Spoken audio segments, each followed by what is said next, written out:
Privacy Academy with Eric Meter. Your computer knows what color underwear you buy.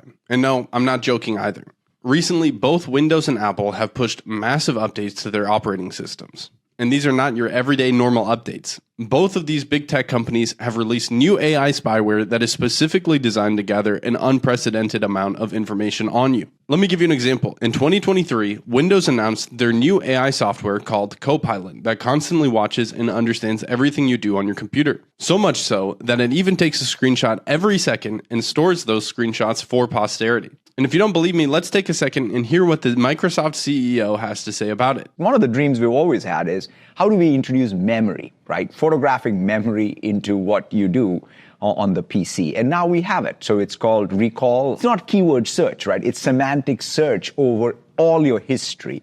And it's not just about any document. We can recreate moments from the past, essentially. Here's how it works. Windows constantly takes screenshots of what's on your screen, then uses a generative AI model right on the device, along with the NPU, to process all that data and make it searchable, even photos. I got to try it out. I searched brown leather bag. It came up in visual search. There's no place on this page that it says brown leather bag. It just knows because it sees this brown leather bag. There could be this reaction from some people that this is pretty creepy. Microsoft is taking screenshots of everything I do. Yeah, I mean, that's why that it can only do it on the edge, right? So this is like, you have to put two things together. This is my computer. This is my Recall, and it's all being done locally, right? So that's the promise. So that's one of the reasons why Recall works as a magical thing, because I can trust it. That it is on my computer. Great. You can trust Microsoft and Bill Gates. When has that ever gone wrong? And before I go further, I want to go on a quick rant. Yes, I'm sick, but that's not the rant. Why do big tech guys look so weird? Like when I see the CEO of Microsoft, I feel like he has a reminder on his phone to go outside and tan his butt. And when I look at the CEO of Google, Eric Schmidt, all I can see is the cockroach alien man from Men in Black. And when I see Mark Zuckerberg, I mean, come on, that's like the least human on this planet. And I don't really want to make fun of how people look too much. I think it's childish and it's also just sensational. But just as a whole, why do big tech people always look so weird? It's so strange. Anyways, let's go back to Copilot. So as they mentioned, it's constantly watching and analyzing your screen at all times. And before we think about what this means, I want you to stop for a second and think about what you do on the computer. If you shop online, it knows what you like spending your money on. If you search for recipes or restaurants, it knows what foods you like. If you message your friends, it knows everything that you say to them. And right now, you're watching this video that says something about you, and your computer knows that. All of these things are analyzed to create a ginormous profile on you. And that profile is not only going to be used for social credit-like systems that blindly punish you, it's also going to be used to manipulate you. Gene Epstein did a study, and he determined that Google was able to change 50-50 swing voters to 90-10 voters just by how they placed search results. Okay, so let me use an example for it. So let's say you search COVID vaccine efficiency. Then you look at page 1 of results. Not many people go to page 2, and a lot less go to page 5. So just by changing the way that articles are listed, they can change someone's mind that much, which is crazy. And that's just the tip of the iceberg of the type of stuff that they can do. Well, anyways, with your profile and the power of AI, it can manipulate you in ways that you can't even notice. It'll be able to predict your patterns, where you go. It can lead you down rabbit holes and create new interests that you thought that you found on your own. This is already seen very much in social media platforms and YouTube. These algorithms are so optimized now that it's disgusting. That's also why we've seen such a radicalization of people in the last 10 years. Social media is brainwashing. But think about what it'd be like if this happens not just on social media, but every aspect of your computer. The levels of manipulation are unprecedented, even more than what George Orwell warned us about in his famous book 1984. And of course, these big tech companies will always try to downplay what they're doing. They'll always use excuses like tailored ads or increasing usability. And those are just buzzwords that get people to say, oh, okay, yeah, that makes sense. And then they stop asking questions about it. And I want to make this very, very, very clear. This is not sci-fi or conspiracy theory. This is actually happening right now. Like I said, Copilot was released in 2023. It's 2025 now. That means I'm not warning you of what's to come. I'm telling you what's happening right now. Copilot is on all Windows 11 computers. So you might be wondering, should I stick to Windows 10? The answer, no. Windows is intentionally ending life support to Windows 10 on October 14th of this year. They're also no longer supporting a lot of hardware, and a big reason of that is because it won't support their AI, which means a lot of people will have to buy new computers soon. It also means that they're forcing people to use their AI. And to this point, I've heard a lot of people say, well, what if I just don't update my operating system? To which I say, you can't do that. It's very dangerous. An operating system needs to be up to date, or else it will get hacked very easily. And no, Apple is not the answer either. Apple is doing the same thing under the name Apple Intelligence. But don't worry, there is a solution for this. But before I explain it, I want to reiterate why privacy is so important in the first place. Privacy is not just about closing your curtains or locking the bathroom door. Privacy is the backbone to individual liberty, and surveillance is the backbone to tyranny. Over the last decades, we've seen a coordinated attack on our freedoms through the surveillance state.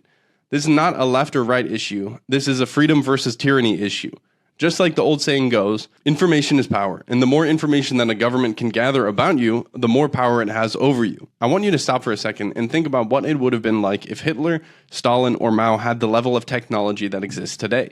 If they could track everyone's texts, locations, money, and friendships. Their reign of terror would have been even more merciless than you could imagine. If King George III had this level of power, America would not exist the way it does today. Our founding fathers would have been rounded up and shot before a revolution was even thought of. And I've said this before, but I've heard countless people say, well, what difference does it make if the government sees what I do? I'm not a criminal anyways. Well, that's easy for you to say while you're living in the most free part of history ever. The term criminal is a term that can be redefined by tyrants to fit whatever parameters they want to see fit. Think about all of the people who were unjustly persecuted during Hitler's reign, or Stalin's, or Mao's. This surveillance state is not an accident.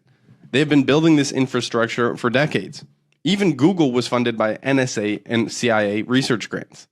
It has all been an elaborate plan to gather as much information on us as possible and lock us down with digital IDs, central bank digital currencies, and ultimately social credit systems. This was made even more clear when the United States announced the Patriot Act, where citizens would be spied on in order to prevent domestic terrorism. Then, 12 years later, Edward Snowden became a whistleblower and exposed the government for illegally spying on their citizens. Instead of being treated like a hero, he was forced to flee to Russia to avoid persecution, and no one in the NSA was punished. Since then, the spyware has gotten much worse. I'm sure you've seen TV shows before make jokes about huge NSA rooms that are filled with countless agents listening to every phone call in America. Well, that's not what happens. In fact, it's much worse. It's what I've been talking about with AI. And this is exactly why AI was created. AI is designed to analyze huge amounts of data, and now with the help of AI, everything you do is not only tracked, but also analyzed. So that brings on the million-dollar question, are we all hopeless? No, not at all. In fact, there is a third option that has been forgotten by the masses. Linux. And I know that name might make you scared. Linux has been reserved for tech geeks for years. It's been completely out of reach for the average person, but that's not true anymore. Linux is different than Apple and Windows because it's open sourced. And that means that all of the code used in Linux is available to the public. This is very important because this allows security auditors to go in and actually confirm that the operating system is actually doing what it says it is. Because if you're using something like Windows or Apple that is closed source, they can say whatever they want. Like Apple says, we're the private solution. Well, there's no way to audit that. It's closed source, so no one can go in and see what they're actually doing. Open source is a huge key component to ensuring privacy, but it also has another added benefit. When something is open source, that allows people to take that code and modify it into their own systems.